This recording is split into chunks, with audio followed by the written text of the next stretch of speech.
Dengan persiapan timnas Indonesia untuk bermain di putaran ketiga kualifikasi Piala Dunia Zona Asia, Sintayong dan PSSI tengah berjuang mencari talenta-talenta baru untuk memperkuat skuad Garuda.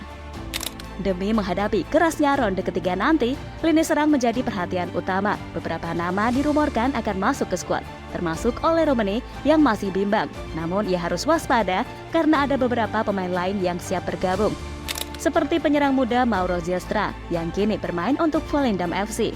Statistik menarik dari Mauro Zylstra yang gemilang di klub Nijmegen U21 telah membuat para legenda sepak bola di Asia khawatir dengan potensi timnas Indonesia. Contohnya Keisuke Honda, salah satu legenda Jepang itu, secara terang-terangan mengutarakan kekhawatirannya tentang kekuatan baru skuad Garuda. Dan inilah cerita di balik keinginan Mauro Zylstra untuk bergabung dengan timnas Indonesia dan reaksi dari para legenda Asia.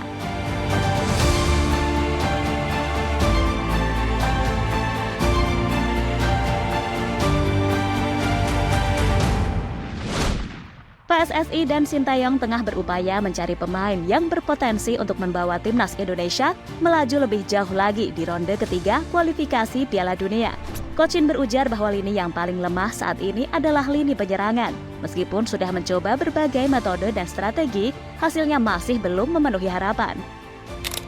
Sintayong telah menguji beberapa kemampuan pemain lokal seperti Sananta dan Hoki Caraka, serta membawa pulang pemain keturunan seperti Strike dan Orat Mangun. Namun kekurangan di area tersebut masih belum bisa tertutupi. Coach Shin menyadari bahwa menemukan pencetak gol andal adalah tantangan besar bagi timnas Indonesia. Dalam beberapa pertandingan terakhir, meski ada usaha keras dari para pemain, ketajaman di depan gawang masih kurang memuaskan. Ini menunjukkan bahwa Indonesia membutuhkan penyerang yang tidak hanya memiliki keterampilan teknis, tetapi juga insting mencetak gol yang tajam. Oleh karena itu, PSSI dan Sintayong terus memantau pemain-pemain potensial, baik di dalam maupun luar negeri, yang bisa mengisi kekosongan di lini penyerangan. Mereka berharap bisa menemukan pemain yang tepat untuk mengatasi masalah ini dan membawa Indonesia lebih jauh di kualifikasi Piala Dunia.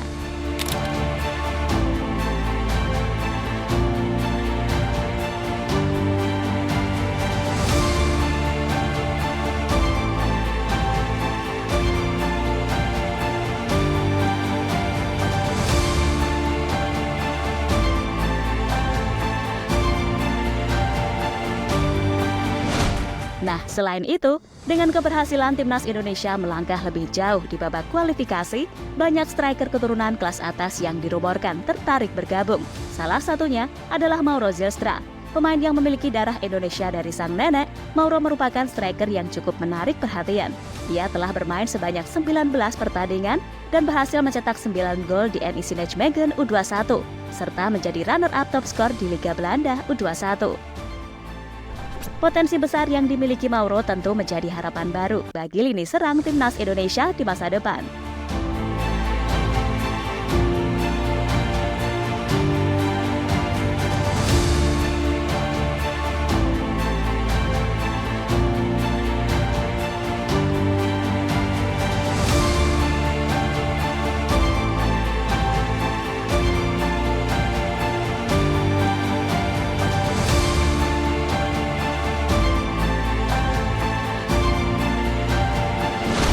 Selain itu, dengan apa yang ditunjukkan oleh Sintayong dan para pemain timnas Indonesia, salah satu legenda Jepang yaitu Keisuke Honda memberikan pujian. Honda mengagumi bagaimana Sintayong mampu membawa Indonesia melangkah lebih jauh di kancah internasional. Sebagai seorang yang pernah merasakan sulitnya menghadapi timnas Indonesia saat menjadi pelatih di Kamboja di SEA Games 2023, Honda memiliki perspektif yang unik tentang perkembangan skuad Garuda. Kapten tim Jepang di Piala Dunia 2014 ini sempat tak menyangka bahwa timnas Indonesia bisa mencapai level tertinggi di pentas Asia.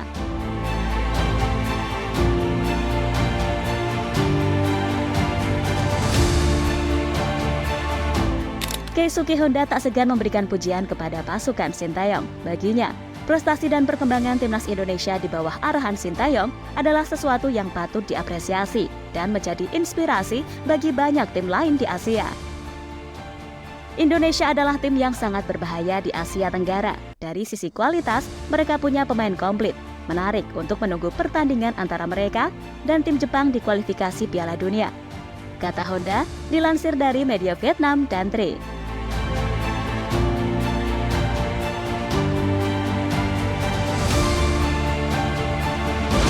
Di sisi lain, ada juga legenda dari Malaysia, Safi Salih, yang pernah menjadi momok menakutkan bagi Indonesia pada masa lalu. Memberikan komentar tentang timnas Malaysia. Melihat perkembangan pesat timnas Indonesia, Safi Salih menyarankan agar timnas Malaysia mengikuti jejak Indonesia dan Vietnam.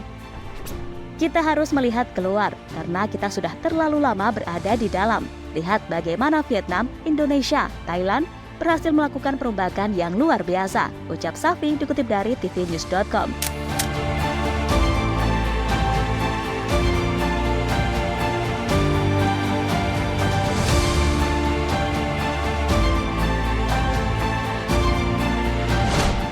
Dengan kebangkitan timnas Indonesia sekarang, timnas yang sudah sampai round 3 dan bakal ikut AFF di akhir tahun nanti, kemungkinan besar bakal membawa tim U20-nya buat turnamen level ASEAN.